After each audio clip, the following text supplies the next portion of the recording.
Hi guys, welcome back so soon as well. So thank you for joining me for another video.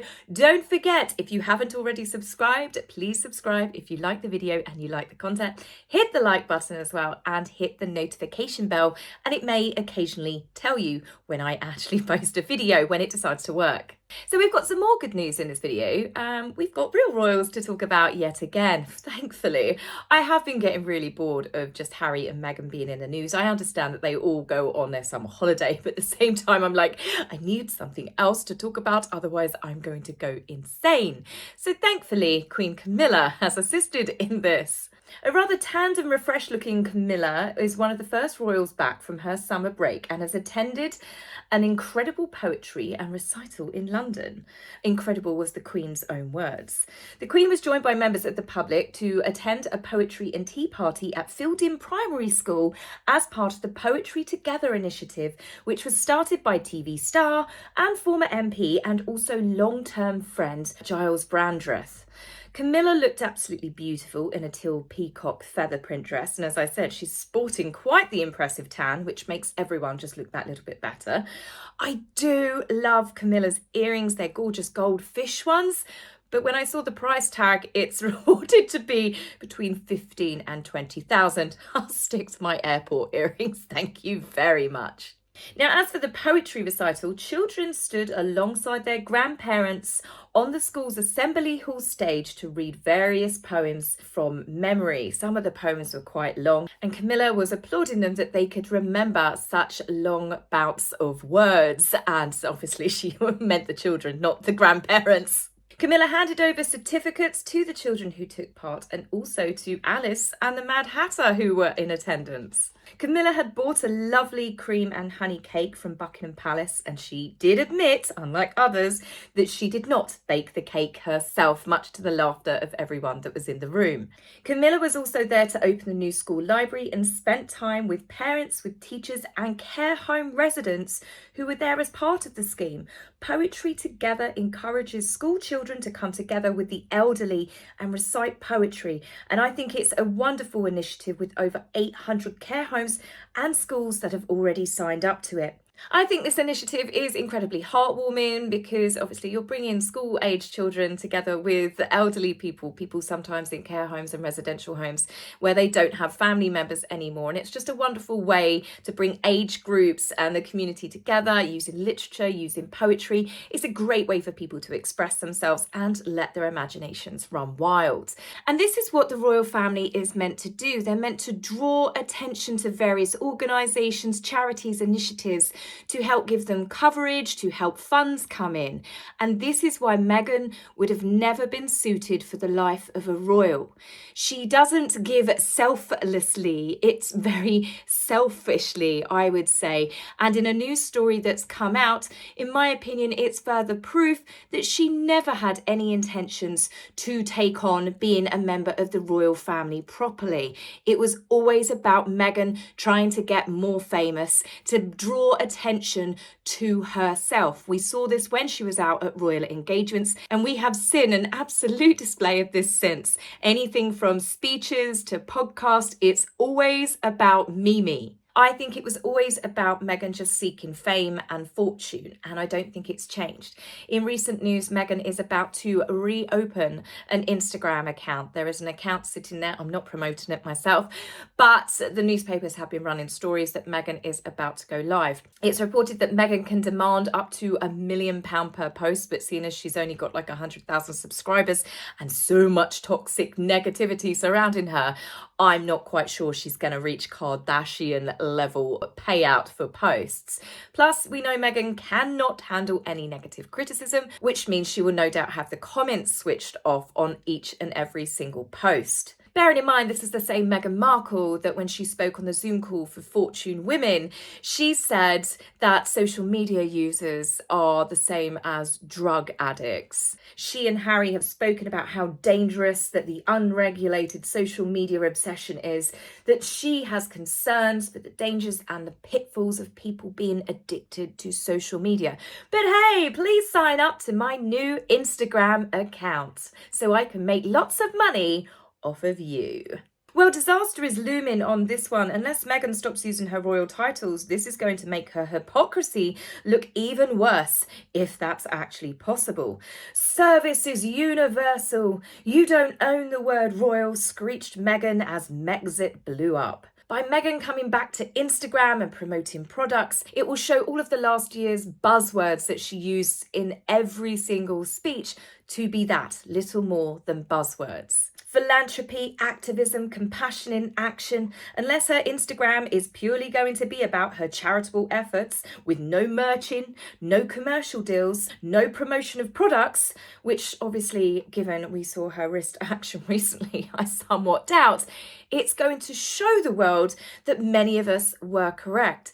Meghan has gone full circle because she never wanted to be a member of the royal family. She wanted the connection, she wanted the money, she wanted the platform. Now she's got her pot of gold. Meghan is going back to what she always knew and always wanted to be, and that is a star. Meghan has only cared about seeing her name up in big, shiny gold lights her entire life. Meghan managed to bag one of the most famous men in the world. She convinced people that she wanted to use her privilege and her unbelievable platform that she was given upon marriage to Harry to do nothing but good.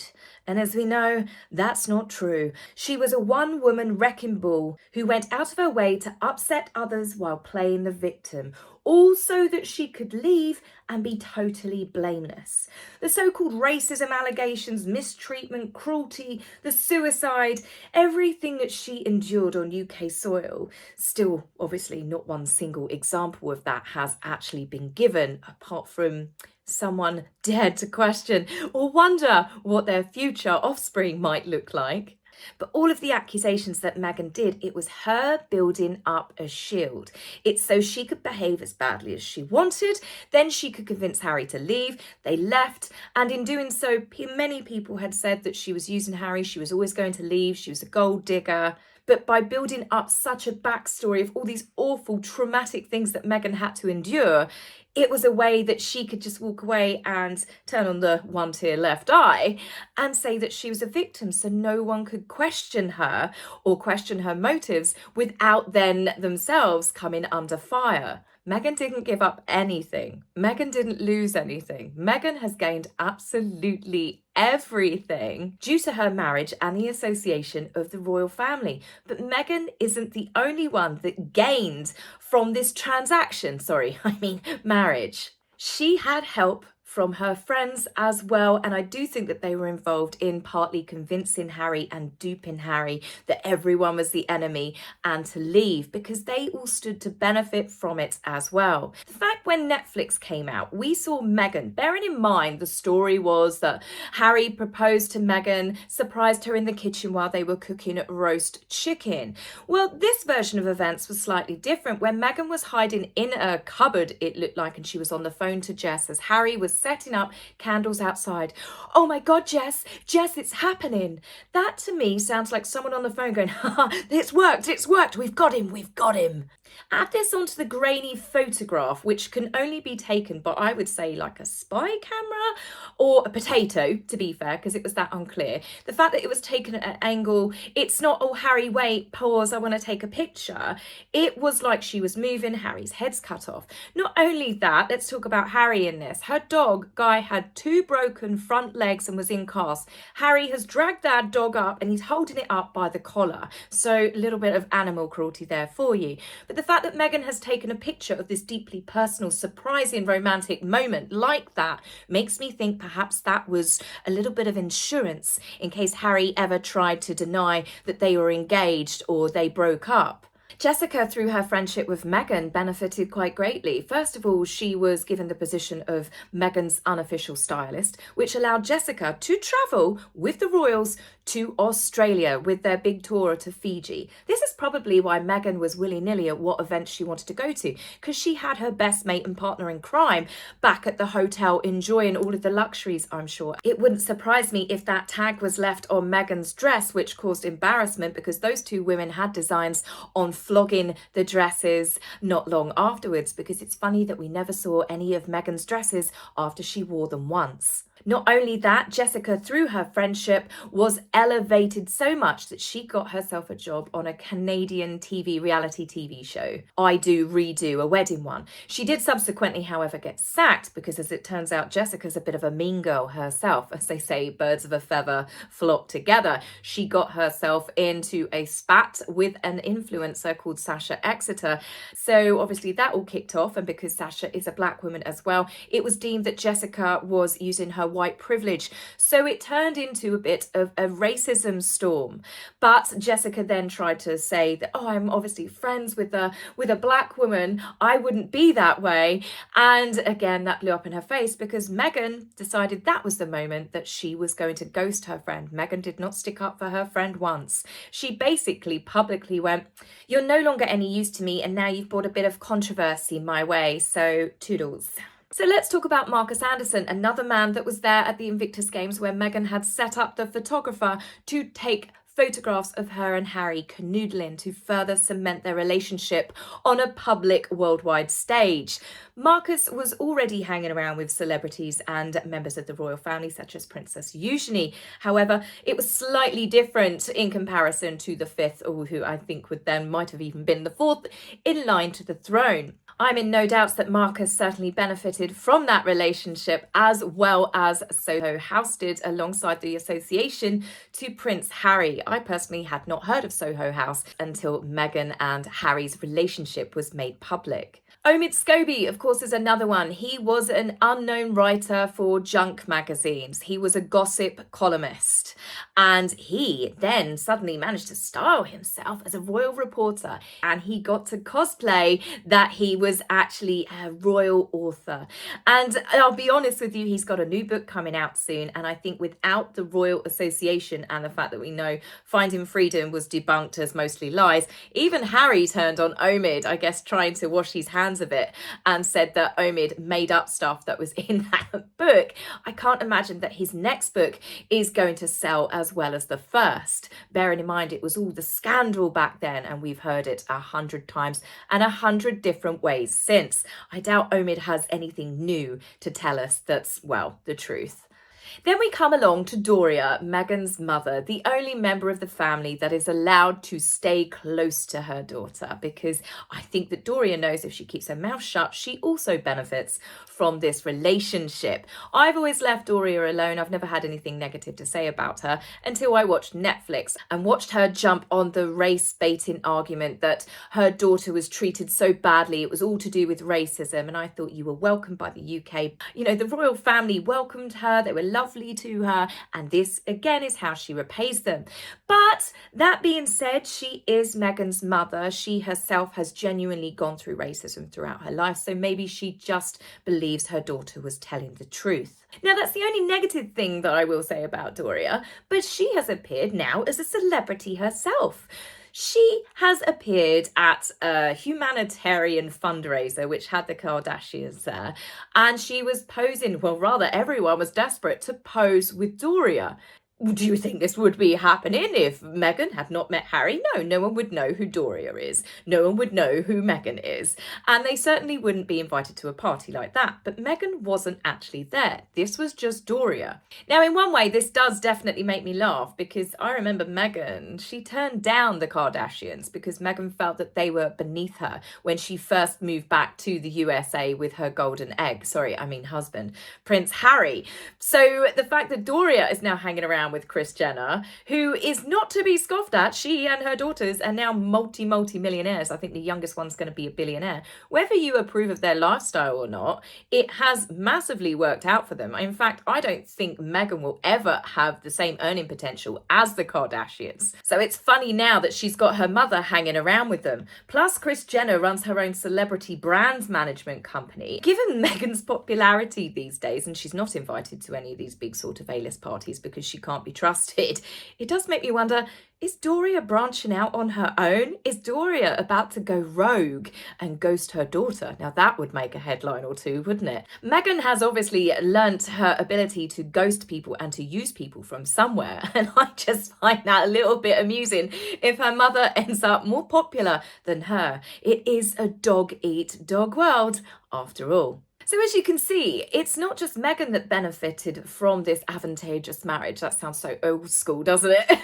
But it was. Meghan, it's got nothing to do with marrying above your social class. This was Meghan cashing in on the royal family. She needed a rich celebrity. She was going after footballers. She was on the hunt the moment that she knew that Mike Ross wanted to leave Suits, who was her boyfriend on the show. So that's why she was getting married to him, because they were writing her out. This is why she started desperately coming over to UK. She tried to bag sports stars. She was going after reality TV stars, and just by pure dumb luck, she managed to get her claws into Prince Harry. But what is telling with Meghan's friendships with all of these people, where she actually made friends with genuine A-listers, people that the friendship wouldn't have been advantageous to them. They already were multimillionaires. They were already famous.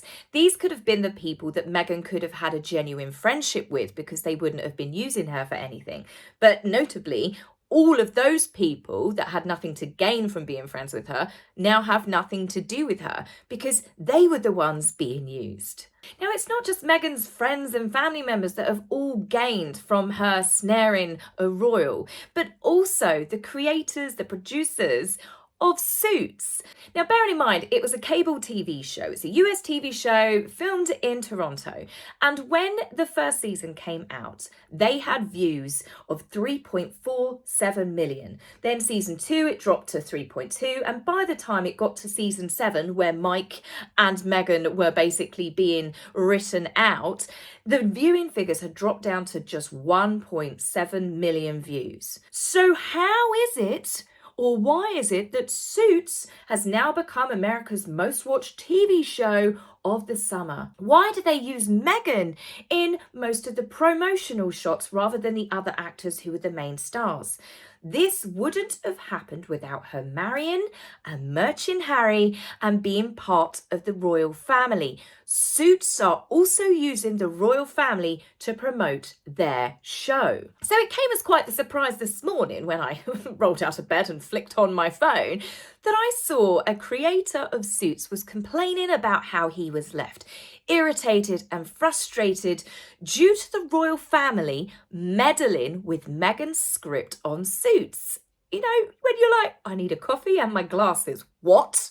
Aaron Korsh has said in an interview that the royal communications team, through the royal family, have weighed in, or did weigh in, on rewriting Meghan's scripts and certain lines that they didn't feel suitable. And one particular part of the script that was changed was because Meghan was to say the word poppycock. Now, they had apparently written it in as a nod to her in-laws. I can think of plenty of British words. But apparently the royal family, having read this, decided that it was not appropriate because it contained the word cock and it could be misconstrued. Yes, it does contain the word cock, as does cockpit, cocktail, cockatoo, cockney, cockamamie. How about this story is complete and utter poppycock? Poppycock just means nonsense. This guy genuinely thinks that the royal family, one, could obtain copies of Meghan's script, that the royal family would sit there and go through Meghan's script as an actress on a cable TV show. Bearing in mind that they have not been able to stop the Crown for seasons, despite that being about their own lives, their own friends, their own family members. But suddenly we're meant to believe that the royal family had jurisdiction over scripts on a US TV show. The UK royal family were involved in changing the Suits script for what they felt was appropriate or inappropriate for Meghan. But when the reporter covering the story decided to ask actual questions, let's hear more about this Mr. Korsh, recollections varied, as in he couldn't remember who it was that gave the royal family the scripts. He couldn't remember who it was that he spoke to at the royal family communications team who said that the scripts needed to be changed. So funny how his grey area suddenly got a lot larger. Now, I can tell you, I'm pretty cocksure on what genuinely happened when it came to the scripts being asked to be changed. Meghan, when she first started dating Harry, started throwing her weight around. She demanded extra security be put on place on set. She demanded changes be made because Meghan needed to feel safe at work.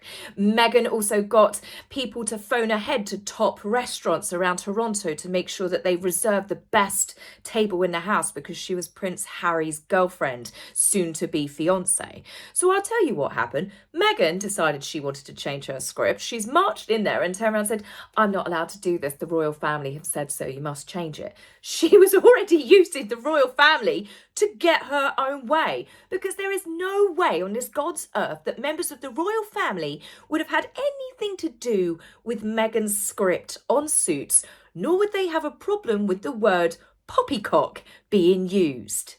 So in my opinion, guys, I think Aaron Korsh has taken a leaf out of Meghan's book because what he's done, he said something controversial about the royal family, and that has ensured that Suits has appeared in the headlines alongside the UK royal family. So rather than talking about his frustration and his irritation, you think he'd show a little bit of gratitude. But as I said, much like Meghan, birds of a feather flock together, and there are lots of those birds that benefited from this marriage. So love to hear your thoughts in the comments, guys, and I will be back with you soon. Take care for now. Bye.